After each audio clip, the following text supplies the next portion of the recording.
Доброе времени суточек, ребятки. Значит, поднимаем тему, как я обещал, обзор рычагов, которые я покупал в сборе. Скажу так, вот я сейчас открыл свои записи. 141 тысяча у меня была замена передних рычагов. Сейчас у меня 150. 9 тысяч не прошли. Я вам скажу, что сразу я поменял на них. Ну, я не помню точно, но, по-моему, тысячи, по-моему, 2 или 3 там, что-то такое. Ну, немного прошли шаровые, застучали с обоих сторон. Я их выкинул, поставил туда бэушные шаровые. Ну, тогда в роликах предыдущих смотреть, там я говорил, я точно не помню. Это я, честно, не записывал, потому что были бэушные. И скажу вам так, заскрипела у меня опять правая шаровая, ну, это бэушная была, которые я дорогие покупал, они долго не отходили. Вот так вот, со старых рычагов были снятые. И вот скрип опять в подвеске, опять рулем кручу, у меня это это уже мы проходили. Это при старых, ну как при новых шаровых, на новых купленных рычагах, короче, уже в сборе.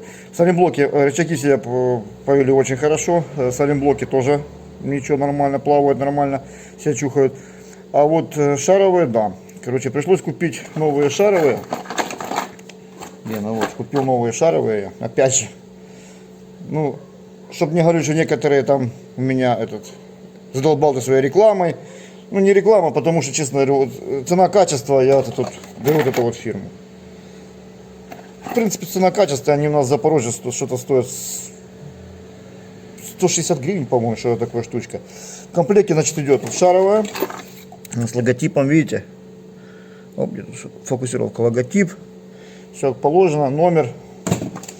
И в комплекте у них идет, короче, вот набор: 3 болта, 3 гайки и 3 шайбы. Все, вот так вот. Гайки, как видите, с пластиковыми втулочками.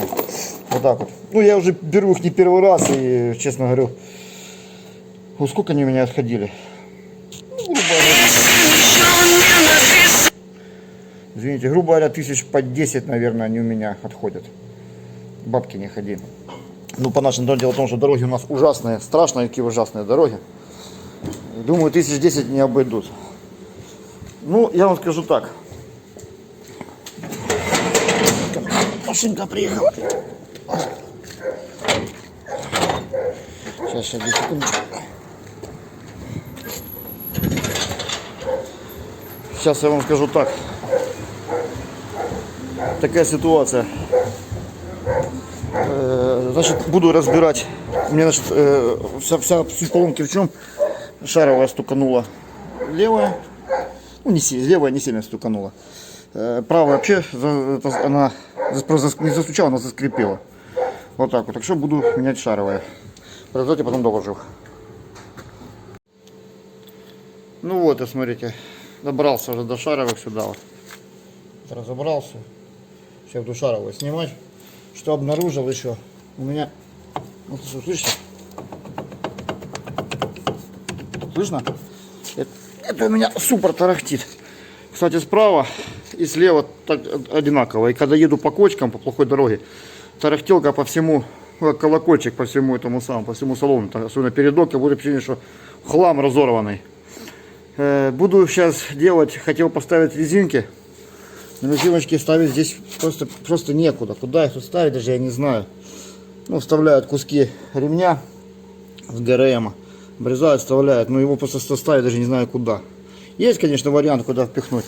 Но буду делать как. Скорее всего, буду сейчас снимать суппорта и на направляющий, потому что болтается именно на направляющий. Направляющий, кстати, втулки направляющих здесь новые. То есть я полностью ремкомплекте покупал и вставлял сюда, все равно начинает болтаться. Болтается почему? Потому что уже в суппортах это все поразбивалось. Менять суппорт как-то не хочется. Я обычно, как приходил, как говорится, к единому знаменателю, я просто снимал втулки, вытаскивал. И сверху, опять же, как всегда, наматывал алюминиевый скотч. Алюминиевый скотч, и ходила долго и нудно, сейчас займемся тем же самым. Тоже буду снимать, вытирать его, обезжиривать, наматывать скотч, смазывать уже со скотчем. Ну, где-то виточек сделаю скотча, я думаю, будет хватит. И на место поставлю. Это, кстати, тарахтит не сильно, а левый суппорт вообще тарахтит, чтобы я не знаю, как бы там короб клюет. Особенно по ровной дорожке вообще тишина, порядок. А вот по буеракам, получается, еду, как я еще понял, что это ерунда тарахтит. Проезжаю так на скорости. Правой педалькой, правой ножкой отдаю, короче, газу. Пошел, а левой чуть-чуть притормаживаю. И у меня стук сразу пропадает. И вот таким макаром, такими манипуляциями, газ побольше по плохим дорогам, начинает тарахтеть начинает. И чуть-чуть притормаживаю. Я смотрю, слышу, где у меня быстро заканчивается этот стук. Ну, здесь у меня практически его не слышно было, а с левой стороны там вообще тарахтело. Чуть придавил, получается, стук расклинивается, чутарик, и перестает вообще тарахтеть.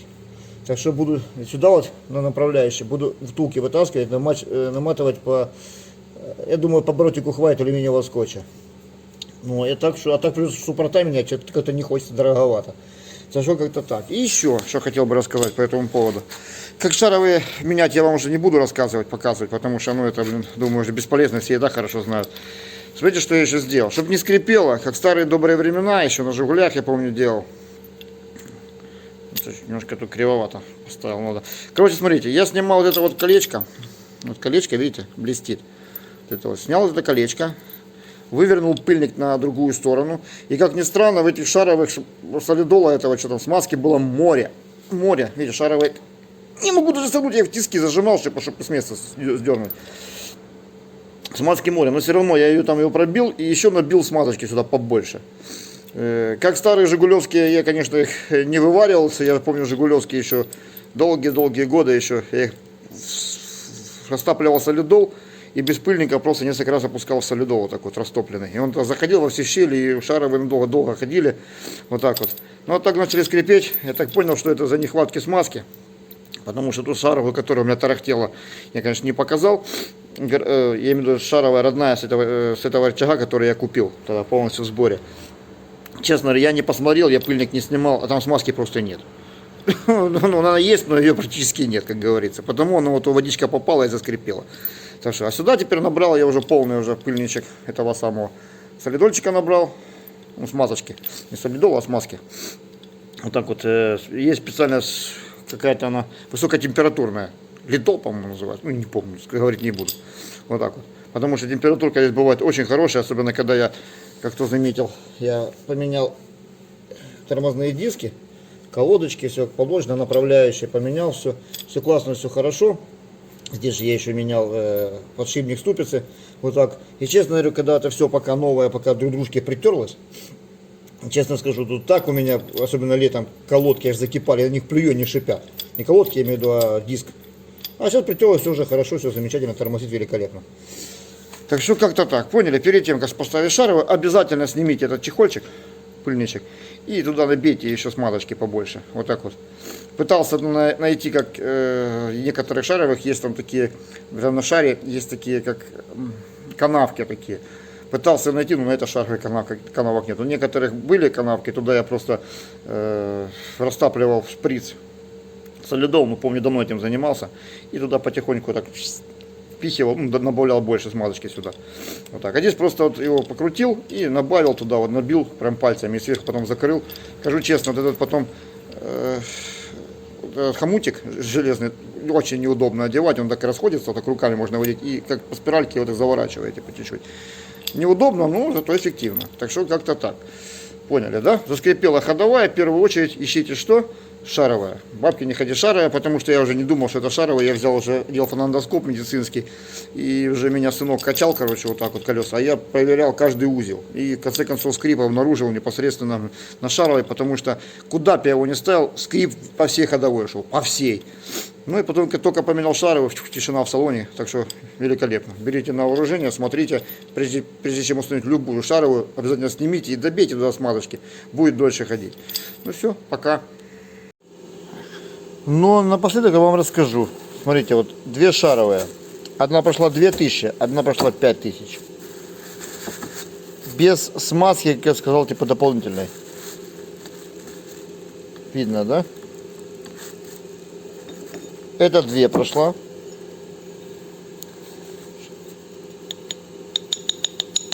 Колокольчик, 2000 прошло оно. Фирму, честно говоря, не знаю, не скажу, но посмотрим сюда вот. смазка какая-то есть, присутствует. Но вот я вот пальцем обвожу, хрустит. Это даже вам должно быть слышно. Сейчас микрофончиком бахну. Все, колокольчик. И это прошла. Это около 5, по-моему, прошла. Это подороже, которая была. Там есть смазка, но все равно. Кстати, я говорил, что не на то, что не на то, видите, пальцы вообще проворачиваю легко. Проворачиваю палец, разбило все в хлам. Нигде нет тех, как я раньше видел, заводных этих самых, как вот таких вот канавок. Нигде нет. Это вообще в хлам убитая, через 2000, кстати. Это, кстати, с родного рычага, который я, 2 или 3, точно не помню, ну плюс-минус, короче, вот так вот. С родного рычага, который типа это раньше ставил. Но это вот более-менее жесткое, но вы же видите, как это лучше. Кстати, чтобы посмотреть насчет рычагов,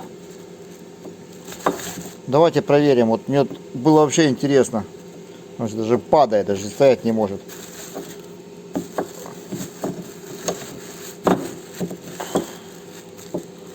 Так, а ну-ка.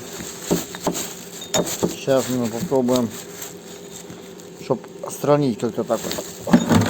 Помощников нет уже. Никак. Просто хотел показать ситуацию в чем, что все шаровые, все, сука, разные. Нет одного стандарта у них. ГОСТа у них ни хера нема.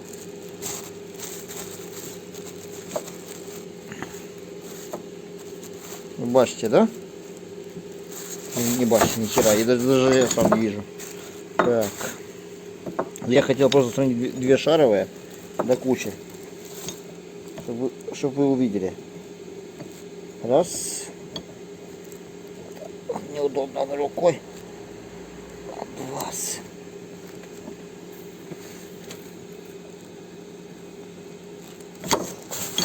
Ну никак, а? Ну никак. Блин, ну честно говоря, на Жигулях такой проблем вообще нету. АвтоВАЗ же херовая машина.